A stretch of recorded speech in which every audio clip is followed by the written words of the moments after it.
नमस्कार, मैं डॉक्टर अनुभा श्रीवास्तव आपको आज प्रेगनेंसी में अगर हमें मधुमेह या डायबिटीज के बारे में पता चलता है तो उसको हम जिसे जेस्टेशनल डायबिटीज कहते हैं उसके बारे में बताएंगे। जब महिला गर्भवती होती है तो बहुत सारी मेडिकल प्रॉब्लम्स भी उसमें हो सकती हैं। डायबिटीज एक सबसे आम समस्या है जो कि गर्भवती महिलाओं को प्रभावित कर सकती हैं और यह खतरनाक भी है क्योंकि इसमें महिला और एवं जो शिशु दोनों के लिए ही खतरा हो सकता है। जो बढ़ी हुई शुगर है और उससे जनित कॉम्प्लिकेशंस डायबिटिक पेशेंट को होते हैं वह इस प्रेगनेंसी के दौरान खतरनाक हो सकते हैं। तो यह डायबिटीज जो प्रेगनेंसी में होती है वह किस तरह की हो सकती है। एक तो वह महिलाएं जो पहले से डायबिटिक हैं, जैसे पहले से टाइप 1 डायबिटिक मरीज हैं, बिल्कुल वो भी गर्भावस्था में जा सकते हैं और एक स्वस्थ शिशु को की बर्थ दे सकते हैं। और जो हमारी सबसे आम डायबिटीज है टाइप 2 डायबिटीज, वह भी महिलाएं अगर शिशु पैदा करना चाहती हैं, प्रेग्नेंट होना चाहती हैं, तो वह सब प्री जेस्टेशनल डायबिटीज की स्थिति में होती हैं। यह करीबन 7.5% या 5% जैसे आप डेटा देख रहे हैं, यह कम होता है। तो ज्यादातर जो हमारा 87.5% मरीज हैं या प्रेग्नेंट फीमेल्स हैं वह जेस्टेशनल डायबिटिक्स होती हैं, यानी कि वह महिलाएं जिनको डायबिटीज के बारे में अपनी प्रेगनेंसी से पहले पता ही नहीं था और वो पहली बार उन्हें डायबिटीज का पता प्रेगनेंसी में चलता है। तो अगर हम जेस्टेशनल डायबिटीज की बात करें, यह सबसे कॉमन मेडिकल कंडीशन है जो कि प्रेगनेंसी में देखी जाती है और यह 90% लोगों में प्रेगनेंसी में डायबिटिक पेशेंट में मिलती है देखने को। तो जेस्टेशनल डायबिटीज क्या होती है? यह वह एक स्थिति होती है जिसमें रक्त शर्करा की मात्रा ज्यादा हो जाती है। खाली पेट की संख्या 92 मिलीग्राम पर डेसीलीटर से ज्यादा हो या भोजन के 1 घंटा में 140 और 2 घंटे में 120 से अधिक रहे, तो हम उन महिलाओं को इम्पेयर्ड ग्लूकोज टॉलरेंट या जब पहली बार ये डायबिटीज की स्थिति अगर यह प्रेगनेंसी में देखने मिलती है तो उसे जेस्टेशनल डायबिटिक कहते हैं। 10 में से 1 प्रेग्नेंट फीमेल को डायबिटीज होती है और ये विश्व में अगर हम देखें तो 10% लोग की प्रेगनेंसी में डायबिटीज देखने को मिलता है और हमारे यहाँ यह डेटा 10 से 14.5% है, जो कि ज्यादा है वेस्टर्न कंट्रीज के मुताबिक। और यह सबसे ज्यादा साउथ ईस्ट एशियन कंट्री में देखने को मिलता है जो कि 25% होता है। तो हम डायबिटीज के बारे में क्यों ध्यान देना चाहते हैं प्रेगनेंसी में? क्योंकि कुछ ऐसे कॉम्प्लिकेशंस होते हैं जो प्रेगनेंसी के समय डायबिटिक मरीज में माँ को हो सकते हैं और एवं शिशु को हो सकते हैं। प्रेगनेंसी में ही नहीं, प्रेगनेंसी के बाद भी इन फीमेल पेशेंट्स में चांसेस बाद में डायबिटीज होना और वजन ज्यादा होना भी हो सकता है एवं उनके शिशु में भी डायबिटीज और ओबेसिटी की समस्या देखने को मिल सकती है। तो क्या क्या रिस्क हो सकते हैं मदर को अगर डायबिटीज हो प्रेगनेंसी में? तो मैटरनल रिस्क जिसे हम कहते हैं, एबॉर्शंस हो सकते हैं, पॉलीहाइड्रोमनियास हो सकता है, ब्लड प्रेशर ज्यादा हो जाता है, उसे हम प्री एक्लेम्सिया कहते हैं। कभी कभी प्रोलॉन्ग्ड लेबर की समस्या देखने को मिलती है या कुछ हमारी जो ऑब्स्टेट्रिशियन बताती हैं कि ऑब्स्ट्रक्टेड लेबर की समस्या हो रही है और कभी कभी सिजेरियन सेक्शन भी करना पड़ सकता है। प्रेगनेंसी के बाद हो सकता है ब्लीडिंग बंद ही ना हो या पोस्टमार्टम हेमरेज हो या इन्फेक्शन हो। तो अगर पेशेंट डायबिटिक हैं तो प्रेगनेंसी के समय यह रिस्क मदर में हो सकता है। उसी तरीके से फीटस यानी जो शिशु है मदर के वूम में, वह उनमें भी स्पॉन्टेनियस एबॉर्शन, अगर हमारी रक्त शुगर कंट्रोल नहीं है, ब्लड ग्लूकोज हाई है, तो अपने आप अबॉर्शन हो जाता है, जिसे हम स्पॉन्टेनियस अबॉर्शन कहते हैं। इंट्रायूट्राइन डेथ यानी कि नवजात शिशु जो नवजात नहीं, जो कि इन यूट्रो जो हमारा शिशु होता है वो उसकी डेथ हो जाए या आईयूडी हो जाए, या डिलीवरी के बाद बच्चा रोए ना, या स्टिल बर्थ हो जाए, या कंजेनाइटल कोई एबनॉर्मेलिटीज हो, बर्थ इंजरीज हो, या जो शिशु है उसे शुगर कम हो जाए डिलीवरी के बाद। तो यह रिस्क ज्यादा देखने मिलते हैं जब हमारे मरीज में शुगर होती है और वह कंट्रोल नहीं होती है। और यह डेटा हमारे कई स्टडीज में भी पाया गया है कि अगर बढ़ती हुई शुगर या जो A1C लेवल की बात करते हैं रहता है प्रेगनेंसी के समय, तो एडवर्स आउटकम ज्यादा होते हैं। जिन माओं में पहले कभी शुगर की समस्या नहीं थी उनमें भी, और जिनमें शुगर की समस्या थी और उन्होंने अपने डॉक्टर से संपर्क करके उनकी शुगर को बड़ी अच्छे से कंट्रोल किया, खाली पेट वाली, 2 घंटे बाद वाली, और इवन A1C वाली, उन प्रेग्नेंट फीमेल्स में एडवर्स फीटल आउटकम कम हुए हैं। तो अगर 6% HbA1c रखा जाए, 6 से 6.5% रखा जाए प्रेगनेंसी के दौरान, प्रेगनेंसी कंसेप्शन होने से पहले, तो हम यह कॉम्प्लिकेशंस को कम कर सकते हैं। यही हमारी स्टडीज बताती हैं। और आगे चल के 5 से 10 साल में यह जेस्टेशनल डायबिटिक की जो फीमेल्स हैं, आगे चल के इनको डायबिटीज या मोटापा जैसी समस्याओं की बढ़ोतरी 5 से 10 सालों में देखने मिलती है। स्टडीज ये भी कहती हैं कि अगर इन महिलाओं का में ट्रीटमेंट किया जाए, ट्रीटमेंट चाहे दवाइयाँ हो, चाहे बिहेवियर थेरेपी हो, चाहे खान पान या एक्सरसाइज की सलाह हो, उन महिलाओं में डायबिटीज को कंट्रोल किया जा सकता है और उससे शिशु पे जो असर पड़ता है उसकी कमी हो सकती है। डायबिटीज एक लाइफस्टाइल डिसऑर्डर है जिसमें आप देखिए तो बीटा सेल, जो पेनक्रियाज हमारे बीटा सेल्स बनाते हैं, उसमें कहीं ना कहीं एबनॉर्मेलिटी हो जाती है। कुछ ऐसी सिचुएशंस होती हैं कि हमारे जो एंटी इंसुलिन हार्मोन्स जो होते हैं प्रेगनेंसी में बढ़ जाते हैं, और इस इम्बैलेंस में शुगर की मात्रा प्रेगनेंसी के ही समय बढ़ती है, जो कि नॉन प्रेग्नेंट स्टेट में शायद इन मरीजों में नहीं देखने मिलती। तो जेनेटिक फैक्टर जो हम कहें, जिनकी फैमिली हिस्ट्री में जेस्टेशनल डायबिटीज हो, या पहली प्रेगनेंसी में उन्हीं फीमेल को बड़ा शिशु पैदा हुआ हो, या उस समय शुगर की मात्रा बढ़ी हुई हो, तो उन मरीजों में फिर से अगली प्रेगनेंसी में भी जेस्टेशनल डायबिटीज की समस्या रहती है। इंसुलिन की जो रेजिस्टेंस की स्थिति ज्यादातर सेकेंड, दूसरे और तीसरे ट्राइमेस्टर में देखने मिलती है। उस समय वह एक डायबिटोजेनिक स्टेट हार्मोनल चेंजेस की वजह से प्रोड्यूस हो जाते हैं, कि जो बेसिकली एंटी इंसुलिन हार्मोन्स हैं उनका इफेक्ट ज्यादा होता है और एक इंसुलिन रेजिस्टेंस की स्थिति उत्पन्न होती है, जो कि इंसुलिन रेजिस्टेंस बढ़ा देता है मदर में और शुगर की मात्रा ज्यादा हो जाती है।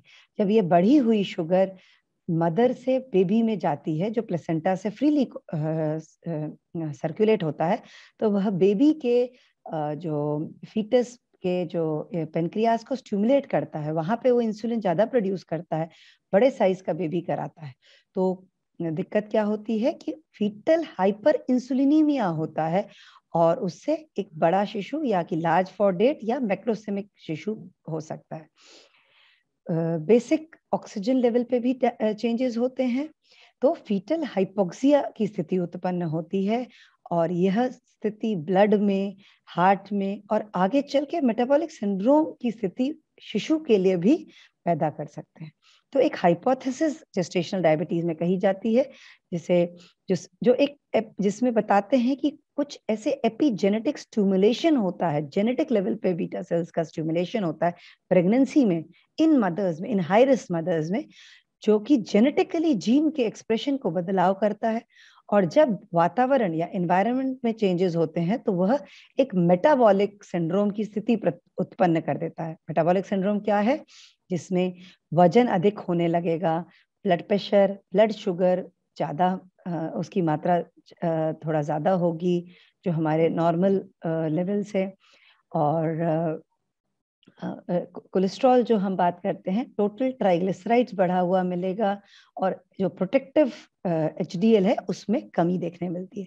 यह सबसे बड़ी समस्या उत्पन्न हो रही है, जो कि बच्चों, वयस्कों में मेटाबॉलिक सिंड्रोम की संभावना होती है, और ये आगे चल के डायबिटीज, हाइपरटेंशन, हार्ट डिजीज में परिवर्तित हो जाते हैं।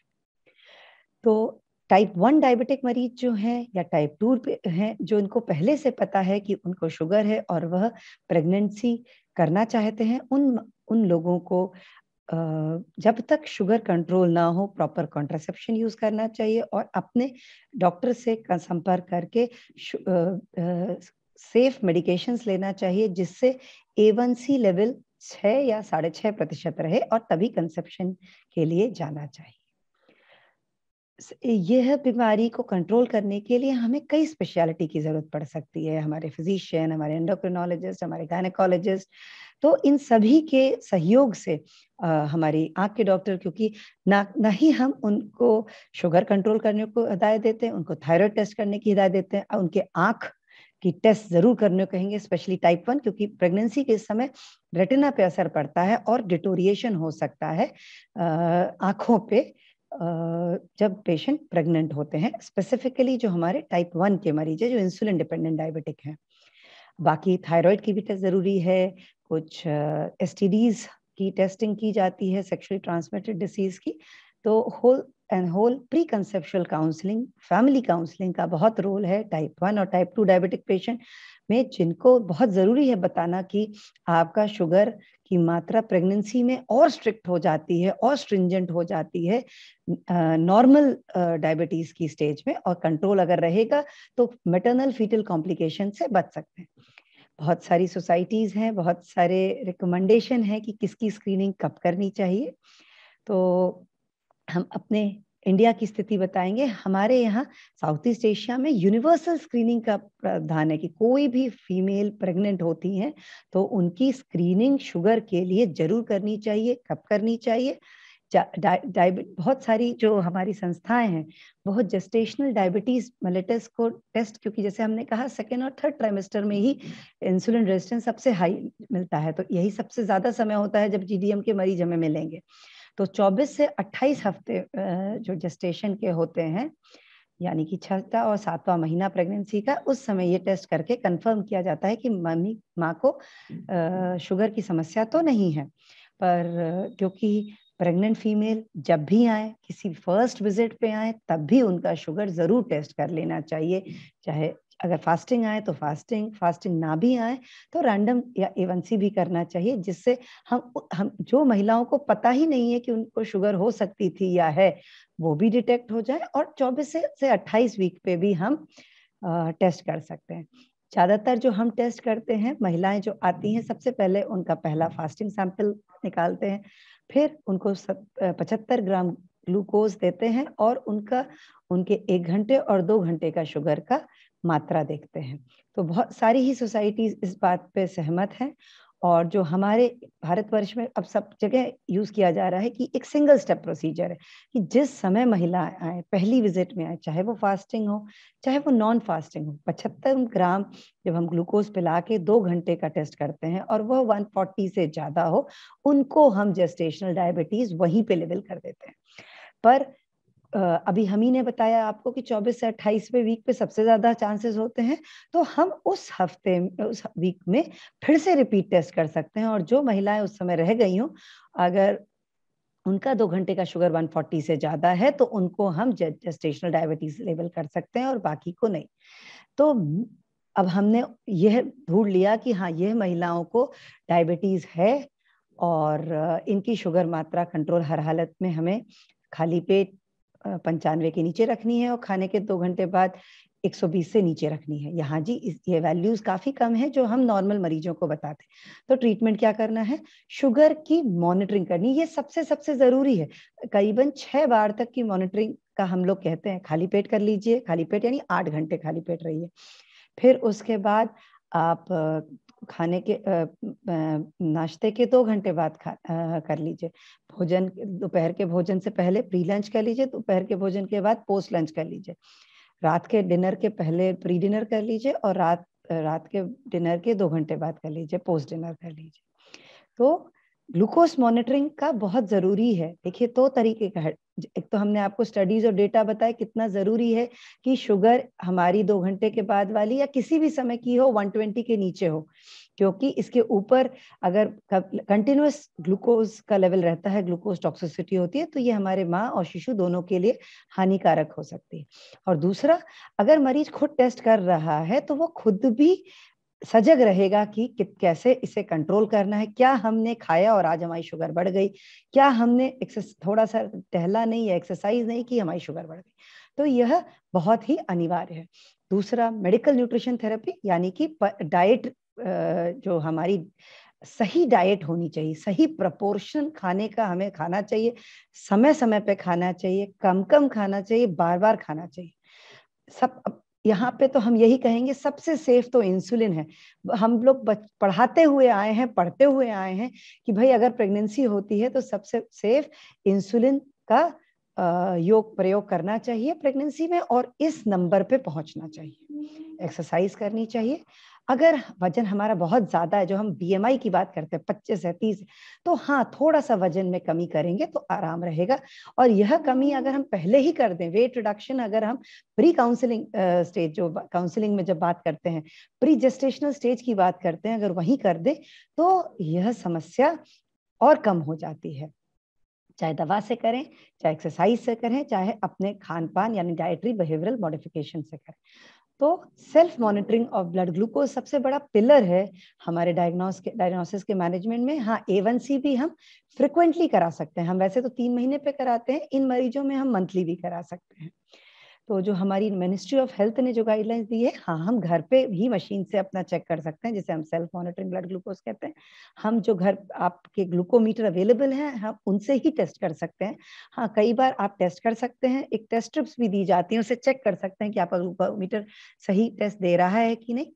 और अभी हमने आपको बताया कि इंसुलिन तो सबसे सेफ है ही, पर अब एक गोली मेटफॉर्मिन जो हम कहते हैं, जो कि फर्स्ट स्टेज में हम लोग यूज करते हैं डायबिटीज के, जो बहुत ही बढ़िया ड्रग है, जो डायबिटीज के को जो प्री डायबिटिक स्टेज में भी दी जा सकती है, जो वजन में भी मदद करती है, इंसुलिन रेजिस्टेंस के भी कमी मदद करती है। अब 20 हफ्ते के बाद हमारी गाइडलाइंस अप्रूव करती है, पर हमारी जो गायनेकोलॉजिकल सोसाइटीज है वो प्रेगनेंसी में से अप्रूव करती है। तो हम अगर पेशेंट को की कंसल्टेशन से पेशेंट को रिस्क और बेनिफिट बता के हम उसे शुरू कर सकते हैं।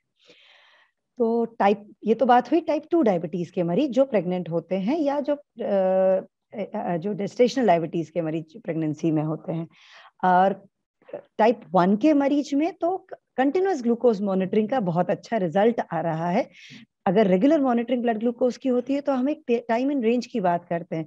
अगर हमारा मरीज की ग्लूकोज 70 से 180 के बीच में रहती है ज्यादातर, ये नॉर्मल हम जब बात करते हैं उसे हम टाइम इन रेंज बोलते हैं। पर हम डायबिटीज प्रेगनेंसी के समय हमारी 95 से लेके हमारी 120 तक की रेंज रहती है, तो हमारे मरीज को 70% इस रेंज में रहना है। और ये टाइप 1 के लिए बूंद साबित होता है, और हम बहुत अच्छे से प्रेगनेंसी कंट्रोल कर सकते हैं, कॉम्प्लिकेशन को प्रिवेंट कर सकते हैं। तो आपके अपने डॉक्टर से सुना होगा मेडिकल न्यूट्रिशन थेरेपी, ये कुछ नहीं है, सही खान पान है, जो कि हम जिसमें हम अपने कार्बोहाइड्रेट्स को थोड़ा सा सब्स्टिट्यूट कर सकते हैं कॉम्प्लेक्स कार्बोहाइड्रेट से, ना कि चिकनाई रहित खाना ले सकते हैं। वसा की मात्रा थोड़ा कम कर सकते हैं। कार्बोहाइड्रेट्स का इंटेक 60% से थोड़ा कम हो।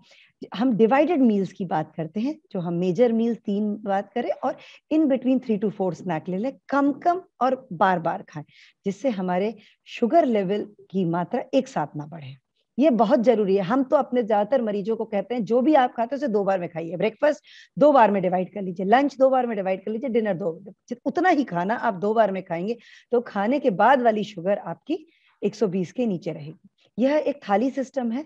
यह देखिए, ये हमारे यहाँ का ही थाली सिस्टम है, जिसमें ज्यादातर पकी हुई यानी कुक्ड वेजिटेबल और सलाद में जो कच्ची सब्जियां खाई जाती हैं, ये ज्यादातर 50% रहेंगी प्लेट में आपकी। 25% करीबन या 1/4 हमारा प्रोटीन रहेगा, एक दूसरा 1/4 हमारा ग्रेन्स रह सकता है। जितना कोर्स या जितना हमारा रॉ फॉर्म में होगा उतना अच्छा। एक फ्रूट की सर्विंग और एक डेयरी प्रोडक्ट्स की serving will make a full meal. ये पूरी एक थाली हमारे लिए है। इसको भी अगर आपका फिर भी बढ़ जाता है इतना रेगुलेटेड खाने के बाद, तो इसको भी आप डिवाइड करके खा सकते हैं।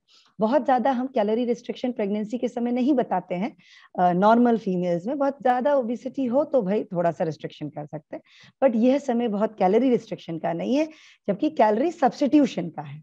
फिजिकल एक्टिविटी, प्रेगनेंसी कोई बीमारी नहीं है, प्रेगनेंसी में डायबिटीज कोई कोई डिजीज नहीं है, ये फिजियोलॉजिकल कंडीशन है जिसमें एक डायबिटिक मरीज प्रेग्नेंट हो जाती है। तो एक्सरसाइज कंटिन्यू करते रहेंगे, बस ये जरूरी है कि हम शुगर मॉनिटर करते रहें और हमारा जो ग्लूकोज की खाली पेट की संख्या 95 से नीचे हो, 2 घंटे की 120 से नीचे हो। अगर हम ये गोल्स मेंटेन कर पाते हैं तो ठीक है, नहीं तो हम इंसुलिन जैसी दवाइयां या मेटफॉर्मिन और ग्लाइबुराइड ही अप्रूव्ड है, बाकी दवाइयां कोई भी सेफ नहीं है प्रेग्नेंट फीमेल्स में। तो हम तो यही कहेंगे कि इंसुलिन इस समय बहुत ही असरदार है। आप अपने डॉक्टर से संपर्क करके इंसुलिन पे शिफ्ट हो जाएं और बेहतर से कंट्रोल करें। और अगर आप मेटफॉर्मिन ले रहे हैं तो मेटफॉर्मिन भी कंटिन्यू कर सकते हैं फर्स्ट ट्राइमेस्टर में, सेकेंड में तो वो सेफ है ही। तो हमारी सारी गाइडलाइंस अब मेटफॉर्मिन और इंसुलिन की तरफ रहती है। तो इनको हम जब अगर हमारा शुगर सिर्फ डाइट और एक्सरसाइज से कंट्रोल ना हो, 2 हफ्ते के बाद हम मेटफॉर्मिन और या इंसुलिन को प्रयोग शुरू कर सकते हैं। पर हमको एक बार शुरू कर दिया है, अब हम 2-3 महीने तक देखेंगे नहीं तो नहीं चलेगा। हमें हर तीसरे दिन शुगर की मात्रा, शुगर को नापना है और इसी तरीके से 4 से 6 बार नापना है। अगर हमारा संख्या कम नहीं हो रही है तो हमें और इंसुलिन की डोज बढ़ा देनी है। हमारे पास हर मील के पहले लेने वाली इंसुलिन है जिसे हम शॉर्ट एक्टिंग या बोलस इंसुलिन कहते हैं, और इंटरमीडिएट और या लॉन्ग एक्टिंग इंसुलिन हम दिन भर के शुगर के कंट्रोल करने ले सकते हैं। कई बार कंटिन्यूअस सबक्यूटेनियस इंसुलिन की टाइप 1 में जरूरत पड़ सकती है तो वह भी ले सकते हैं। पर मल्टीपल डोज इंसुलिन थेरेपी तो हम लोग ज्यादातर मरीज में इफेक्ट देख ही रहे हैं, तो टाइप 2 में तो वो दिया जा सकता है। भले इंसुलिन पंप टाइप 1 में बहुत अच्छा इफेक्ट दे सकता है। इंसुलिन अगर हमारा 120 से 160 के बीच में है तो 4 यूनिट हम इंसुलिन दे सकते हैं सबक्यूटेनियसली। हम रेगुलर इंसुलिन अपना ब्रेकफास्ट के पहले दे सकते हैं। और अगर हमारा 160 से 200 के बीच में है तो 6 यूनिट, या 200 के बीच में है तो 8 यूनिट। अगर हम बेसल बोलस रेजिमेंट दे रहे हैं जैसे कि इंटरमीडिएट एनपीएच है या लेवेमेर है या ग्लार्जीन है, तो उसके साथ हम बोलसिस एक्ट्रापिड के फॉर्म में यूज कर सकते हैं और शुगर मात्रा कंट्रोल करेंगे। नहीं तो हम लोग 2 शॉट जो 30-70 इंसुलिन यानी कि मिक्सडार्ड या प्रीमिक्स इंसुलिन बोलते हैं, उसको भी हम सेफली प्रेगनेंसी में यूज कर सकते हैं। पर जो भी रेजिमेंट करें, शुगर की मॉनिटरिंग बहुत जरूरी है, शुगर टारगेट पहुंचना बहुत जरूरी है, जिससे हमारे मदर और फीटस दोनों पे कॉम्प्लिकेशन प्रिवेंट हो। ये है कि प्रेगनेंसी है तो सिजेरियन सेक्शन जरूरी है? बिल्कुल नहीं। आप नॉर्मल टर्म तक डिलीवरी 39 वीक्स तक कंटिन्यू कर सकते हैं अगर कोई गायनेकोलॉजिकल या ऑब्स्टेट्रिकल प्रॉब्लम ना हो। पर 40 हफ्ते के बाद के ऊपर प्रेगनेंसी कंटिन्यू करने की सलाह नहीं दी जाती है। और मेजर एम है, कई बार प्रेगनेंसी के टर्म आते आते इंसुलिन की रिक्वायरमेंट भी कम हो जाती है और आप मेटफॉर्मिन ड्यूरिंग द टर्म हम सबक्यूटेनियस इन्फ्यूजन पे भी सबक्यूटेनियस से शिफ्ट कर लेते हैं। हमारा बेसिक गोल इस समय रहता है कि शिशु मदर का ग्लूकोज मेंटेन रहे और शिशु का शुगर कम ना हो। जैसे कि हम जानते हैं कि ग्लूकोज प्लेसेंटल ट्रांसफर हो सकता है। तो जब जरूरी है कि प्रेगनेंसी के बाद भी मदर की चेकिंग हो, तो 1 से 1.5 महीने के बाद या 2 महीने के बाद माँ को अगर शुगर की रिक्वायरमेंट कम हो गई है और इंसुलिन की रिक्वायरमेंट कम हो गई है, शुगर नॉर्मल है, तो हम लोग कोई भी दवा नहीं देते। पर उन फीमेल्स की 75 ग्राम ग्लूकोज से फिर टेस्ट करनी चाहिए और नॉर्मल जो एडल्ट वैल्यूज जो हम लोग लेते हैं उनको देखना चाहिए कि 126 से ऊपर फास्टिंग है, 200 से ऊपर पोस्ट प्रांडियल है, तो उनको अगर वो प्री डायबिटिक स्टेज में है तो मेटफॉर्मिन दे देना चाहिए। और जैसे हमने बताया, नवजात शिशु की सबसे पहले जो ब्रेस्ट फीडिंग है तुरंत शुरू कर देनी चाहिए और उनकी शुगर की मॉनिटरिंग हर 4-4 घंटे पे करनी चाहिए। जैसे कि जो हमारी 4 घंटे की रीडिंग है, 4 घंटे नॉर्मल रहे, 45 मिलीग्राम पर डेसीलीटर से शुगर ऊपर रहे, और वह जो हाइपोग्लाइसीमिया की समस्या नवजात शिशु में ना हो। तो यही हम कहेंगे कि बहुत सारी चीजें बदलाव आ गई हैं, पर इंसुलिन बहुत सेफ है प्रेगनेंसी में, मेटफॉर्मिन भी दी जा सकती है। जरूरी ये है कि हम तुरंत जैसे ही प्रेग्नेंट हो अपनी जांच कराएं कि शुगर की समस्या तो नहीं है प्रेगनेंसी में।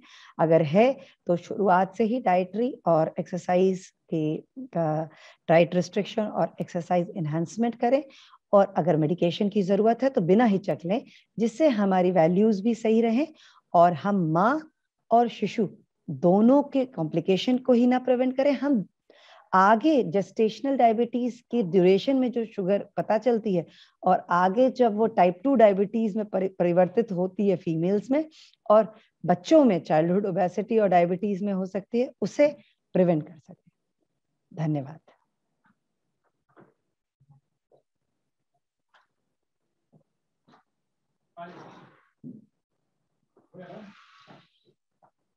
स्टॉप कर दिया आपने?